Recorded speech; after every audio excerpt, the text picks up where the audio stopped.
Hello दोस्तों, ये है एसएसटी का मॉडल सेट 4 जिसमें 30 इम्पोर्टेंट क्वेश्चन है विद एक्सप्लेनेशन। तो आइए स्टार्ट करते हैं। पहला क्वेश्चन आपके सामने है, भारतीय संविधान की प्रस्तावना में बंधुत्व का क्या अर्थ है? बंधुता, तो सही जवाब हो जाएगा बी, राष्ट्रीय एकता एवं भाईचारे की भावना। अब देखिए एक चीज़ क्या बताई गई है यहाँ पे, प्रस्तावना में 5 प्रमुख आदर्श बताए गए हैं। कौन सी? तो प्रस्तावना में ये 5 चीज़ों का जिक्र है, न्याय, स्वतंत्रता, समानता, बंधुत्व और लोकतंत्रात्मक गणराज्य। ये 5 चीज़ों का जिक्र उसमें है। क्वेश्चन नंबर 2, भारत का नेपोलियन किसे कहा जाता है? बताइए। तो भारत का नेपोलियन जो है वो समुद्रगुप्त को कहा जाता है। अब ऐसा क्यों कहा जाता है? सुनिए, समुद्रगुप्त गुप्त वंश का महान विजेता था। उसकी विजयों के कारण प्रयाग प्रशस्ति में मिलता है। प्रयाग प्रशस्ति के लेखक हरिशेर हैं, ये बराबर आता है एग्जाम में। प्रयाग प्रशस्ति के लेखक कौन है? हरिशेर। अगला प्रश्न है प्रश्न नंबर 3, भारत की सबसे लंबी नहर कौन सी है? तो इंदिरा गांधी नहर सबसे लंबी है। ये राजस्थान के जो सूखे इलाके हैं वहाँ पे पानी से सिंचाई कराती है इस नहर से। देखिए, यह भारत की सबसे लंबी नहर है। राजस्थान के शुष्क क्षेत्रों में सिंचाई के लिए बनाई गई है। अब ख़ास बात यह है कि पहले इसका नाम राजस्थान नहर था। जब ये बनी थी इसका नाम राजस्थान नहर था, लेकिन बाद में इसे इंदिरा गांधी नहर कह दिया गया। प्रश्न नंबर 4, भारत का नियंत्रक एवं महालेखा परीक्षक यानी कैग किसके प्रति उत्तरदायी होता है? तो ये होता है संसद के प्रति उत्तरदायी। किसके प्रति? संसद के प्रति।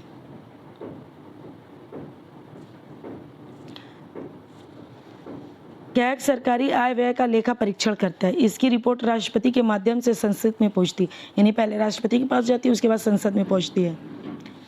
कैग को भारत का लोक धन का प्रहरी कहा जाता है, यानी जो लोक धन होता है, लोगों का जो धन जुटा होता है उसका प्रहरी जो होता है, पहरेदार जो होता है, वो कैग ही है।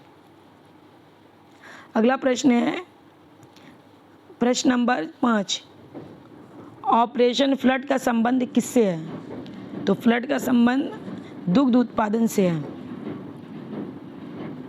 महत्वपूर्ण जानकारी, इसे श्वेत क्रांति भी कहा जाता है। ऑपरेशन फ्लड को या श्वेत क्रांति, इसके जनक वर्गीस कुरियन है, बहुत पूछा जाता है। अमूल इस आंदोलन का प्रमुख मॉडल है, ये भी खास बात है, लेकिन ये इम्पोर्टेंट है, वर्गीस कुरियन। अब फैक्ट देख लीजिए, भारत का पहला राष्ट्रीय उद्यान जिम कॉर्बेट 1936 में बना था। पहले इसका नाम हेली नेशनल पार्क था। पहला राष्ट्रीय उद्यान जिम कॉर्बेट है, लेकिन पहले इसका नाम हेली था। अगला है, भारतीय राष्ट्रीय कांग्रेस का पहला अधिवेशन कहाँ हुआ था? तो ये हुआ था मुंबई में।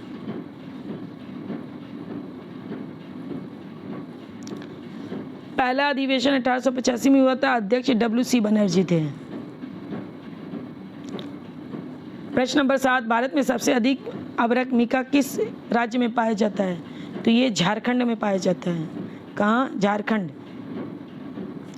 अब झारखंड में कोडरमा क्षेत्र अभ्रक के लिए प्रसिद्ध है। कौन सा? कोडरमा क्षेत्र। एग्जाम के पॉइंट ऑफ व्यू से। संविधान की 8वीं अनुसूची किससे संबंधित है? तो संविधान की 8वीं अनुसूची भाषाओं से संबंधित है।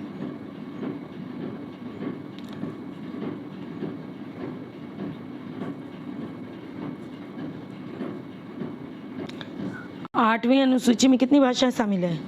22 भाषाएं शामिल हैं।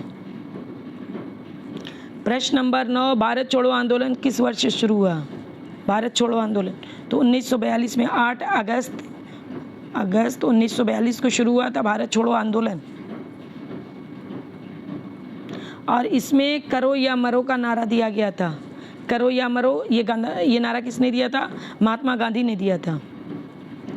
अगला क्वेश्चन है, एसएसटी शिक्षा का मुख्य उद्देश्य क्या है? तो जिम्मेदार एवं जागरूक नागरिक बनाना। अब रिवीजन कर लीजिए जो 10 क्वेश्चन। समुद्रगुप्त को भारत का नेपोलियन कहा जाता है। इंदिरा गांधी नहर सबसे लंबी नहर है। कैग लोकधन प्रहरी है। ऑपरेशन फ्लड श्वेत क्रांति है। इंडियन नेशनल कांग्रेस का पहला अधिवेशन मुंबई में 1885 में हुआ था। 8वीं अनुसूची में 22 भाषाएं थी। देखिए, आप लोग वीडियो अच्छी लगी है तो प्लीज़ कमेंट ज़रूर किया करिए और लाइक तो करना बिल्कुल ना भूलें और चैनल को सब्सक्राइब करके बेल नोटिफिकेशन को ऑन कर दें। अगला प्रश्न है, भारत का प्रथम राष्ट्रीय उद्यान कौन सा है? तो ये है जिम कॉर्बेट राष्ट्रीय उद्यान, जिसे पहले हेली राष्ट्रीय उद्यान कहा जाता था। हेली राष्ट्रीय नेशनल पार्क। भारत का पहला राष्ट्रीय उद्यान 1936 में स्थापित हुआ। इसका नाम पहले हेली नेशनल पार्क था। यह उत्तराखंड में स्थित है। कहाँ? उत्तराखंड में।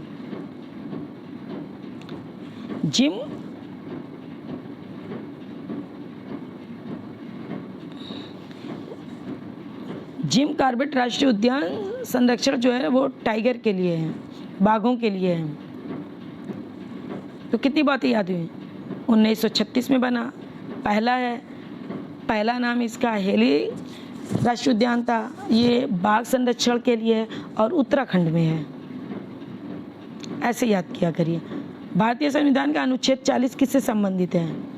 तो वो है पंचायतों से संबंधित है। महत्वपूर्ण जानकारी,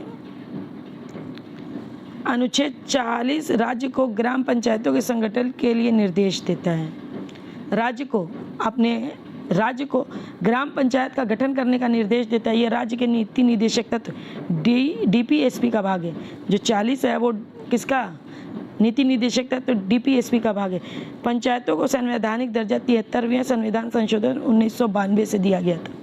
पंचायतों का संवैधानिक दर्जा किस संशोधन से? 73वां। कब हुआ था? 1992 में। अगला प्रश्न है, अल हिलाल समाचार पत्र का प्रकाशन किसने किया था? तो मौलाना अबुल कलाम आज़ाद ने। अल हिलाल और दूसरा था अल बलाग।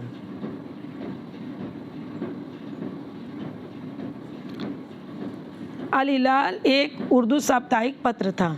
इसका प्रकाशन 1912 में कोलकाता से हुआ था। मौलाना आज़ाद, आगे है, मौलाना आज़ाद स्वतंत्र भारत के पहले शिक्षा मंत्री थे। एग्ज़ाम के पॉइंट ऑफ व्यू से बहुत ही ख़ास है। मौलाना आज़ाद स्वतंत्र भारत के पहले शिक्षा मंत्री थे। भारत में सबसे अधिक अभ्रक का उत्पादन किस राज्य में होता है? तो वो है झारखंड में।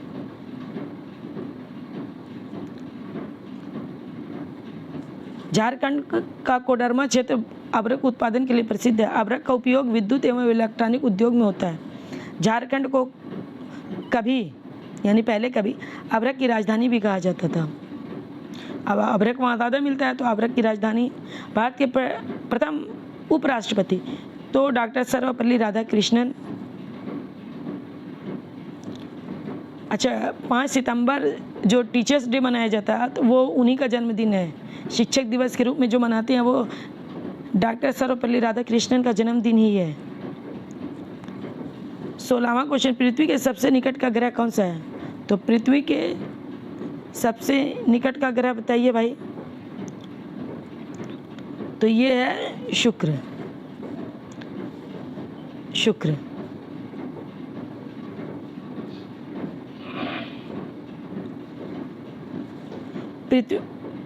पृथ्वी को जुड़वा ग्रह, ट्विन प्लैनेट कहा जाता है क्योंकि इसका आकार पृथ्वी से मिलता जुलता है। बुध सूर्य के सबसे निकट है। अच्छा, पृथ्वी के निकट, अगर पृथ्वी के निकट पूछे तो शुक्र होगा, लेकिन सूर्य के निकट पूछे तो बुध होगा।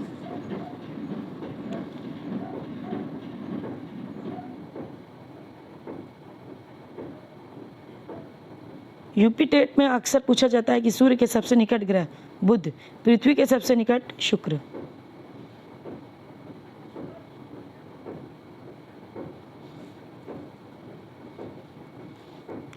अगला प्रश्न है, प्रश्न नंबर 17, करो या मरो का नारा किस आंदोलन में दिया गया था? तो भारत छोड़ो आंदोलन में 1942 में। और किसने दिया था? तो महात्मा गांधी ने दिया था। भारत छोड़ो आंदोलन 8 अगस्त 1942 को यह नारा महात्मा गांधी ने दिया था। यह आंदोलन अखिल भारतीय कांग्रेस समिति के मुंबई अधिवेशन में शुरू हुआ था। भारतीय संसद का संयुक्त अधिवेशन कौन बुलाता है?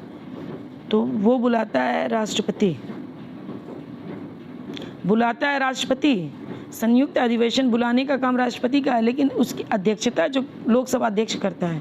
जब लोकसभा और राज्यसभा किसी विधेयक पर सहमति नहीं होते तब संयुक्त अधिवेशन बुलाया जाता है। संयुक्त अधिवेशन की अध्यक्षता लोकसभा अध्यक्ष करता है। संयुक्त अधिवेशन बुलाता कौन है? तो राष्ट्रपति। उसकी अध्यक्षता कौन करता है? तो लोकसभा अध्यक्ष। भारत का सबसे बड़ा प्राकृतिक बंदरगाह कौन सा है? तो वो है मुंबई। मुंबई बंदरगाह भारत का सबसे बड़ा प्राकृतिक बंदरगाह है। यह भारत के प्रमुख व्यापारिक बंदरगाहों में से एक है। चेन्नई एक कृत्रिम आर्टिफिशियल बंदरगाह है, चेन्नई। अगला प्रश्न है, सामाजिक विज्ञान शिक्षण का मुख्य उद्देश्य क्या है? तो जिम्मेदार एवं जागरूक नागरिक बनाना। अगला प्रश्न है, प्रश्न नंबर 21, भारतीय संविधान का अनुच्छेद 21 संबंधित है। तो जीवन एवं व्यक्तिगत स्वतंत्रता का अधिकार।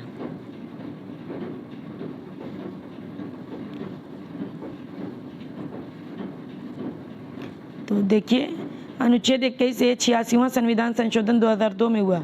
इसके तहत 6 से 14 वर्ष के बच्चों को निःशुल्क एवं अनिवार्य शिक्षा देना अधिकार दिया गया। अगला प्रश्न है, प्रश्न नंबर 22, भारत का लौह पुरुष किसे कहा जाता है? तो ये सरदार वल्लभ भाई पटेल को कहा जाता है।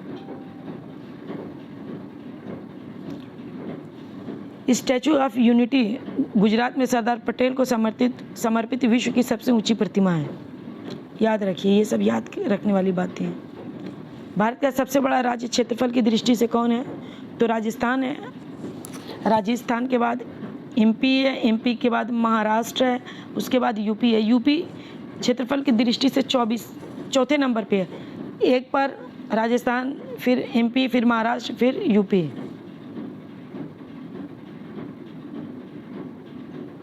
जनसंख्या की दृष्टि से सबसे बड़ा यूपी है।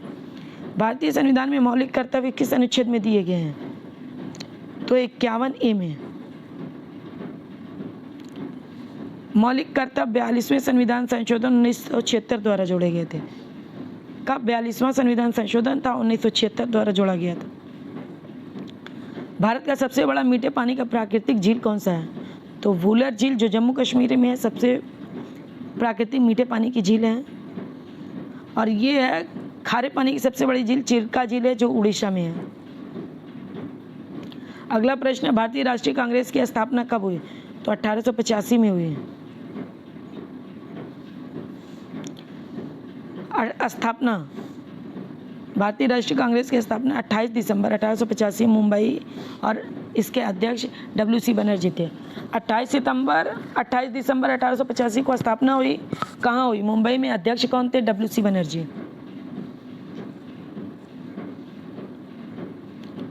अगला प्रश्न, भारतीय संविधान की प्रस्तावना में समाजवादी शब्द किस संशोधन के द्वारा जोड़ा गया? तो 42वां संविधान संशोधन, जिसे लघु संविधान भी कहा जाता था। 42वें संशोधन 1976 को मिनी कॉन्स्टिट्यूशन भी कहा जाता है। अगला है, भारत का सबसे बड़ा कॉफी उत्पादक राज्य, तो वो है कर्नाटक, लगभग 70% उत्पादन।